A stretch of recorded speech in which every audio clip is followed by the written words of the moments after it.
ಅಡುಗೆ ಮನೆಗೆ ಸ್ವಾಗತ. ಇವತ್ತು ನಾನು ತೋರಿಸ್ಕೊಡ್ತಾ ಇರೋ ರೆಸಿಪಿ ಆಂಧ್ರದಲ್ಲಿ ತುಂಬಾ ಫೇಮಸ್ಸು. ಗೋಂಗೂರ ಸೊಪ್ಪಿನ ತೊಕ್ಕೆ ಹೇಗೆ ಮಾಡೋದು ಅಂತ ತೋರಿಸ್ಕೊಡ್ತಾ ಇದ್ದೀನಿ. ಇದ್ರೊಳಗೆ ತುಂಬಾ ಹೆಲ್ತ್ ಬೆನಿಫಿಟ್ಸ್ ಇದೆ. ಹೇಗೆ ಮಾಡೋದು ನೋಡಂತ ಮುಂದಿನ ವಿಡಿಯೋದಲ್ಲಿ ನೋಡಿ. ನಮ್ಮ ಚಾನೆಲ್ನ ಫಸ್ಟ್ ಟೈಮ್ ನೋಡ್ತಿರೋ ಸಬ್ಸ್ಕ್ರೈಬ್ ಮಾಡೋದು ಮರಿಬೇಡಿ. ಲೈಕ್ ಮಾಡಿ, ಶೇರ್ ಮಾಡಿ, ಕಮೆಂಟ್ ಮಾಡಿ. ಇದು ಇಡ್ಲಿ, ಚಪಾತಿ ಮತ್ತೆ ಅನ್ನದ ಜೊತೆ ಮತ್ತೆ ಮೊಸರನ್ನ ಜೊತೆ ತುಂಬಾ ಚೆನ್ನಾಗಿರುತ್ತೆ. ಈ ತರ ಕಲ್ಸ್ಕೊಂಡಾದ್ಮೇಲೆ ಒಗ್ಗರಣೆ ಹಾಕಿಟ್ಕೊಂಡಿದ್ದಲ್ಲ ಕಳೆಕಾಯಿ ಬೀಜ ಮತ್ತೆ ಬೆಳ್ಳುಳ್ಳಿ, ಕರಿಬೇವಿನ ಸೊಪ್ಪೆಲ್ಲ ಅನ್ನ ಜೊತೆ ಹೊಂದ್ಕೊಂಡಂಗೆ ಕಲ್ಸ್ಕೋಬೇಕು.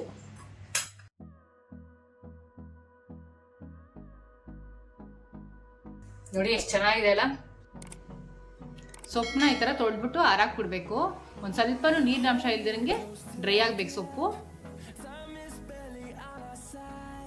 ನೋಡಿ ಸೊಪ್ಪು ನೀರಿನಾಂಶ ಇಲ್ದಿರಂಗೆ ಚೆನ್ನಾಗಿ ಡ್ರೈ ಆಗಿದೆ. ಇವಾಗ ಬಿಡಿಸ್ಕೊಳ್ಳೋದು ಹೆಂಗಿದೆ ನೋಡೋಣ. ನೋಡಿ ಈ ತರ ಮೂರ್ ಮೂಲೆ ಇರುತ್ತೆ, ಇದೇ ಗೋಂಗೂರ ಸೊಪ್ಪು ಅಂತ.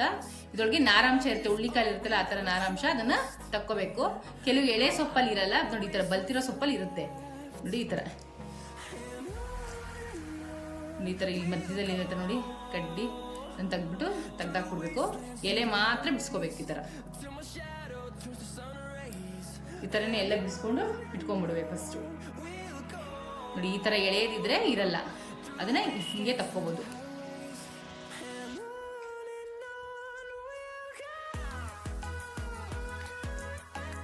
ಕಡ್ಡಿ ಹಾಕೋಕೆ ಹೋಗ್ಬಾರ್ದು, ಇದಕ್ಕೆ ಬರೀ ಎಲೆಗಳು ಮಾತ್ರ ಹಾಕೋಬೇಕು. ಅವಾಗ ತುಂಬಾ ಚೆನ್ನಾಗಿರುತ್ತೆ.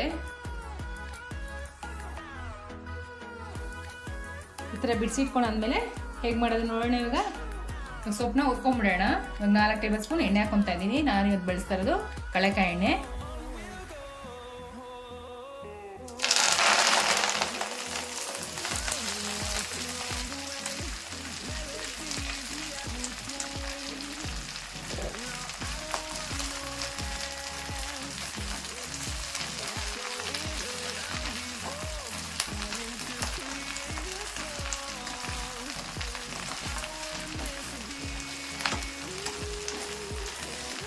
ಎಣ್ಣೆನೇ ಬಾಡ್ಸ್ಕೋಬೇಕು ಸೊಪ್ಪನ್ನ. ನೀರು ಒಂಚೂರು ಸೋಗಿಸ್ಬಾರ್ದು ಇದಕ್ಕೆ.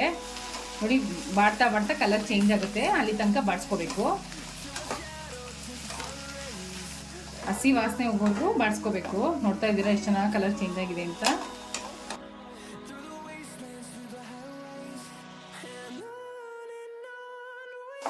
ನೋಡಿ ಹಸಿ ವಾಸನೆ ಹೋಗಿ ಕರೆಕ್ಟಾಗಿ ಆಗಿದೆ. ಸೊಪ್ಪು ಬಾಡಿರೋದು ಕರೆಕ್ಟಾಗಿದೆ. ನೋಡಿ ಎಷ್ಟಿದೆ ಸೊಪ್ಪು, ಎಷ್ಟಾಗಿದೆ ಅಂತ ನೋಡ್ತಾ ಇದ್ದೀರಾ. ಇವಾಗ ಇದನ್ನ ತಟ್ಟೆ ಬಗ್ಸ್ಕೊಂಡ್ಬಿಡೋಣ.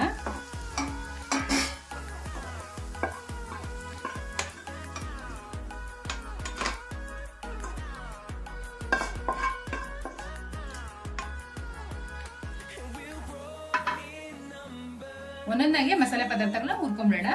ಒಂದು 2 ಟೇಬಲ್ ಸ್ಪೂನ್ ಎಣ್ಣೆ ಹಾಕೊಂತಾ ಇದ್ದೀನಿ. 2 ಟೇಬಲ್ ಸ್ಪೂನ್ ಉದ್ದಿನಬೇಳೆ ತಗೊಂಡಿದ್ದೀನಿ. ಇದು ಕೆಂಪಗಾಗೋವರೆಗೂ ಹುರ್ಕೋಬೇಕು. ನೋಡಿ ಉದ್ದಿನಬೇಳೆ ಕೆಂಪಾಗಿದೆ. ಇವಾಗ ಮೆಂತ್ಯ ಹಾಕೊಳ್ಳೋಣ. 1 ಟೇಬಲ್ ಸ್ಪೂನು ಮೆಂತ್ಯ ಘಮ ಬರೋವರೆಗೂ ಹುರ್ಕೋಬೇಕು.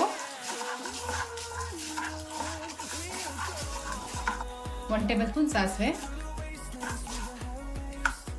4 ಹಸಿಮೆಣಸಿನ್ಕಾಯಿ, 7 ಒಣಮೆಣಸಿನ್ಕಾಯಿ. ನೀವು ಖಾರ ನೋಡ್ಕೊಂಡು ಹಾಕೋಬೇಕು.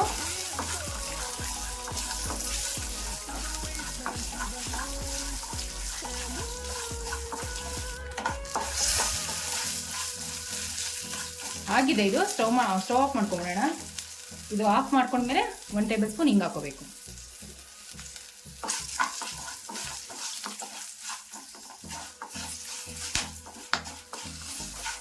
ನೋಡಿ ತಣ್ಣಗಾಗಬೇಕು. ತಣ್ಣಗಾದ್ಮೇಲೆ ಗ್ರೈಂಡ್ ಮಾಡ್ಕೊಳ್ಳೋಣ. 1 ಟೇಬಲ್ ಸ್ಪೂನ್ ಕಳೆಕಾಯಿ ಬೀಜ ಹಾಕೊಂತ ಇದೀನಿ. ನೋಡಿ ಅದು ತೊಪ್ಪು ಮಾಡಿ ಇಟ್ಕೊಂಡ್ಬಿಡ್ಬೋದು. ಅನ್ನದ ಜೊತೆ ಕಲ್ಸ್ಕೋಬೇಕಾದ್ರೆ ಈ ತರ ಕಳೆಕಾಯಿ ಬೀಜ ಗುಡ್ಬಿಟ್ಟು ತುಪ್ಪದಲ್ಲಿ ಹಾಕೊಳ್ಳೋದು ತಿನ್ನೋದ್ರಿಂದ ಟೇಸ್ಟ್ ತುಂಬಾ ಚೆನ್ನಾಗಿರುತ್ತೆ. ಬೇಕು ಅಂದ್ರೆ ಜೊತೆಲಿ ಒಂದು 4 ಎಸಳು ಬೆಳ್ಳುಳ್ಳಿನ ಈ ತರ ಕಟ್ ಮಾಡ್ಬಿಟ್ಟು ಹಾಕೋಬಹುದು. ಇದು ಆಪ್ಷನಲ್. ನಮ್ಮನೇಲಿ ಈ ತರ ಮಾಡ್ಕೊಂಡು ತಿಂತೀವಿ, ತುಂಬಾ ಚೆನ್ನಾಗಿರುತ್ತೆ. ಅದಕ್ಕೆ ನಾನು ಈ ತರ ಮಾಡಿ ತೋರಿಸ್ತಾ ಇದ್ದೀನಿ. ಇದಾಗಿದೆ, ಸ್ಟವ್ ಆಫ್ ಮಾಡ್ಕೊಂಡ್ಬಿಡೋಣ.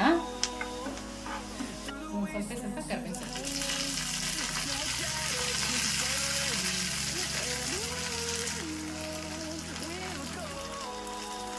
ಇವಾಗ ಮಸಾಲೆ ಪದಾರ್ಥಗಳೆಲ್ಲ ತಣ್ಣಗಾಗಿದೆ. ಇವಾಗ ಇದನ್ನ ಪುಡಿ ಮಾಡ್ಕೊಂಡ್ಬಿಡೋಣ.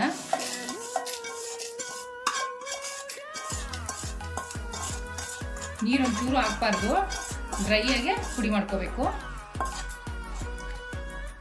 ನೋಡಿ ಈ ಥರ ಪುಡಿ ಮಾಡ್ಕೊಂಡಾದ್ಮೇಲೆ ಈ ಗೋಂಗೂರ ಎಲ್ಲ ಹುರ್ಕೊಂಡು ಇಟ್ಕೊಂಡಿದ್ವಲ್ಲ ಅದನ್ನು ಪುಡಿ ಮಾಡ್ಕೊಂಡ್ಬಿಡೋಣ.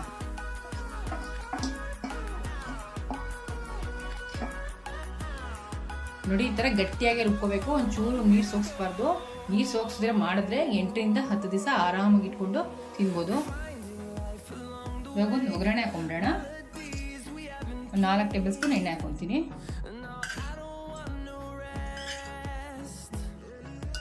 ಎಣ್ಣೆ ಕಾದಿದೆ, ಒಂದು ಅರ್ಧ ಟೇಬಲ್ ಸ್ಪೂನ್ ಸಾಸಿವೆ,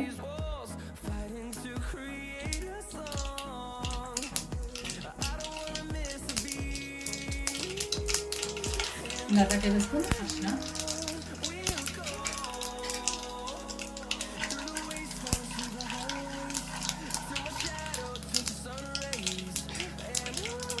ರುಬ್ಬಿಟ್ಕೊಂಡಿದ್ದಲ್ಲ ಮಸಾಲೆನ ಹಾಕೊಂಡು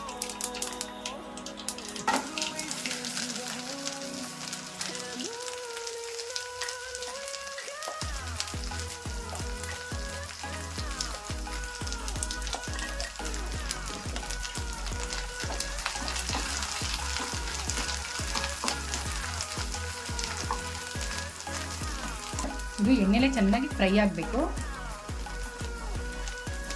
ರುಚಿಗೆ ತಕ್ಕಷ್ಟು ಉಪ್ಪು. ನೋಡಿ ಎಣ್ಣೆ ಇನ್ನೂ ಸ್ವಲ್ಪ ಇಡ್ಸುತ್ತೆ, ಇನ್ನೊಂದು ಸ್ವಲ್ಪ ಹಾಕೊಂತೀನಿ ನಾನು.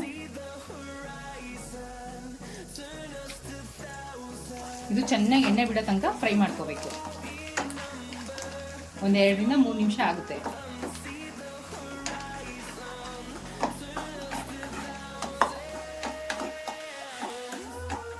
ಈ ತೊಕ್ಕನ ತುಂಬ ವೆರೈಟೀಸ್ ಥರ ತಿನ್ಬೋದು ನಾವು. ಉಪ್ಪಿನಕಾಯಿ ಥರ ತಿನ್ಬೋದು, ಮತ್ತು ಚಿತ್ರಾನ್ನ ಥರ ಕಲಿಸ್ಕೋಬೋದು. ತುಂಬ ಚೆನ್ನಾಗಿರುತ್ತೆ. ಮಾಡಿ ಇಟ್ಕೊಂಡ್ಬಿಟ್ರಂತೂ ಬಿಸಿ ಅನ್ನ ಮಾಡಿಕೊಂಡು ತುಪ್ಪ ಹಾಕೊಂಡು ತಿಂತಾಯಿದ್ರೆ ತುಂಬ ಚೆನ್ನಾಗಿರುತ್ತೆ. ನೋಡ್ತಾ ಇದ್ರೆ ಎಷ್ಟು ಎಣ್ಣೆ ಹಾಕಿದ್ರೂ ಇಟ್ಕೊತಾ ಇದೆ.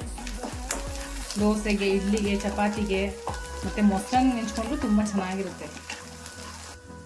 ಈ ಥರ ಎಣ್ಣೆ ಬಿಟ್ಕೊಂಡ್ಮೇಲೆ ಸ್ಟವ್ ಆಫ್ ಮಾಡ್ಕೋಬೇಕು.